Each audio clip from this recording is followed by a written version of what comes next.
As we know, Heroic were a team that were invited to the last major, making it into the final 8 and ranked number 7 in the world at the time. However, they are missing from the top 8 of the Austin major. For those who have not been close to the pulse of CS2, how did we get here and where are they now? A lot can change in 6 months, and I assure you that is the case. Let's take a look at this team and explore what has happened and what there is to come. Shortly after the Shanghai major, there were rumours of Heroic losing a significant figure when it comes to their firepower. A few weeks after the finals, news broke out that Nerds was on course to join Liquid. Nerds had the 8th highest average HLTV rating matched with Spinks, though with double the maps played. The idea from Liquid was to replace Yakinda, whom had been underperforming at Liquid at the time. Nerds looked to be a suitable replacement. This made Nerds a very enticing player for Liquid to slot into their team to replace Yakinda, who had been on a downward trajectory in regards to his own rating. At the Shanghai major, Liquid shared Heroic's fate of losing out in the quarterfinals against Spirit, who we all know won the major. With hindsight, Liquid could take solace in the fact that, though they were departing at the quarterfinals, if they had stepped up, the major may have been theirs, and so with this replacement brewing, the numbers on paper looked promising. On the 29th, the day following the rumours about Nerds, another piece broke out on HLTV. That would be another potential hit to Heroic. Falcons were actually in talks with the trio of Tessus, Kixon and Deadster. The idea was to replace Snappy, Dupree and Maiden, and pair the Heroic trio alongside Nico and Magisk. A big shake-up for both teams where Falcons should come up on top for this deal. Falcons were knocked out at the European RMR for the major with losses to Gamer Legion, Saw and FaZe, who Heroic beat, and so the Saudi organisation were dejected with the structure. Many of the top teams were not looking to shake up the roster, and Heroic were one of the highest performers that were open to the idea of it. So why climb to rank number 7 on the ratings from number 61 when you can just buy your way, right? If true, this would be leaving Shush by himself, with the team needing a full rebuild. There were whispers that Heroic was scouting out youngster, xCloud and Linus from Shanghai, who were ranked number 23 in the VRS at the time.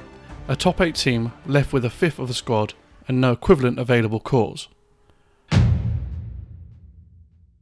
It was the start of the 2025 that Heroic's trio were a serious endeavour on the 2nd. Following this, on the 3rd, Falcons announced that Snappy was being dropped for Nico. Even though this is the start of the year, this would be largely one of the biggest signings we will see in the first half of 2025. A day later, it is confirmed that Deadster, Tessus and Kixon had left Heroic and were headed to Falcons, making Falcons team Nico, Magisk, Tessus, Deadster and Kixon, securing the 8th spot in the Valve global standings. This takes Heroic out of the running for the European invites immediately, and on top of that, forces a mega rebuild required, likely with the Shanghai trio rumoured in December. Things couldn't get worse for Heroic. A few days later on the 6th, it was announced that Nerds was departing Heroic and joining Liquid. Another major hit to Heroic, whom were left with nothing but Shush, who was also at the time expected to be joining NiP. On the 7th, it was reported Heroic had its eyes on the Shanghai trio mentioned previously, and rounding it off with Sunpius and Nilo. Sunpius, who came from Falcons, so they wouldn't be losing out entirely to Falcons, and Nilo, who would be coming from Metisport, which Youngster had a short stint on. With the departure of Shush on the 8th and Nilo released on the 10th, the roster is revealed publicly, except there is no Nilo. Instead, Tanir fills the roster, as Nilo and Maiden are on as substitutes. This has the roster show up as number 25 in the VRS at the first tournament, meaning that if they were to show face at the major, they would need to be playing the Valve ranked events, and outperforming rosters who are also battling for the spot, but have been together much longer. Point being, the roster shuffle may be over, however there is a big hill to climb to reach their old peak. The one thing they have on their side is time. Another spring of luck is they have at least kept their coach Saw throughout all of this, who had been there for all the highs of the prior roster. The first test for the new roster would be Blast Bounty 2025 Season 1. 32 teams in the first big qualifier of the year. The first hurdle being the round of 32 group stage. 2 wins here will take them to the Blast Bounty finals in Copenhagen. Heroic, naturally, were one of the worst rated teams here, and in the first stage go up against 3D Max, the French team ranked significantly higher than them and would be one of their main rivals in the coming months. The last time these two teams met, Heroic beat them 2-0, but that was an entirely different team. Crucially, Heroic won this first matchup, taking them to the second stage, and giving them the chance to make it to the Blast Bounty Season 1 Finals event. It took an overtime win and the final map to send 3D Max home, thanks to an exceptional performance from Tenier and Linus. Heroic were then matched up against Liquid, playing against Nerds. This time, Sunpies and Youngster stepped up, with 3 very close maps. A promising start to win one game, but even better to win the second in order to make it to the first on-stage tournament as a newly formed team. This alone got them good points in the VRS standings, taking them from number 25 to number 23. Falcons were also at this event, beating Ents but losing out to Eternal Fire, not making it to the first big tournament of 2025, a sight that Heroic's head office was surely happy to see. Heroic were met with spirit on stage, and of course were dismantled against one of the best teams in the world on top form, with a promising map 1 but a shaky map 2. Heroic had to look forward to the next qualifier for IEM Katowice to round off January. Katowice had another storyline perfect seeding, with Heroic yet again facing Nerds. Nerds and his new team lose out yet again to Heroic against a best of 3 with incredibly close maps, with highlights coming from Tenier once again. To beat Liquid once is impressive, but naturally you would discount it for the sake of anything can happen in a short series. But to do it a second time in a second best of 3 really means something.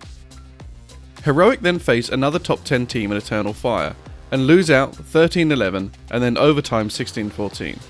A real promising series, then with Big, a team rated lower than their opponents this event, destroy them as Hyped goes nuclear against them with a 2.21 rating. This ends the opening month of the year, all in all a positive experience for Heroic, though I imagine with their old core, they may have won an extra game or 2 at these events. Either way, Heroic find themselves now ranked number 20 in the VRS.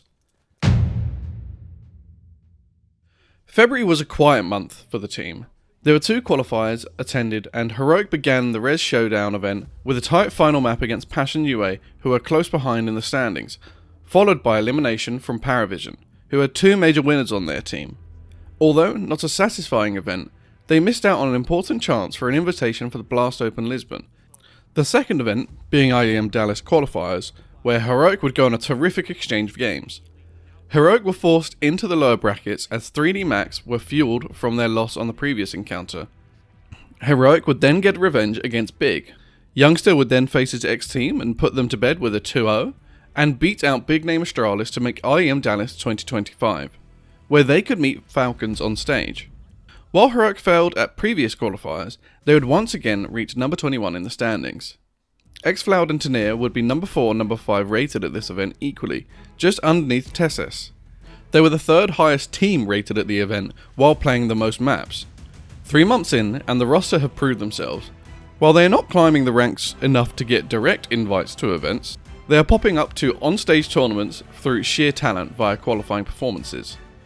In March, Heroic would face a bad run of results, losing out 1-3 in ESL Pro League Stage 1, and missing out on points to scrappier teams with another loss to their French rivals, and the number 47 team Namiga, and the number 165th of Housebets. Uncharacteristic based on their form, yet matches that were still important for future invites, and especially the major. Then, with PGL Bucharest, another opportunity was handed to them for points. Many of the same faces were here too, like Ents, OG, Namiga, and Tenier's old team Gun 5. I guess it's just called Guns.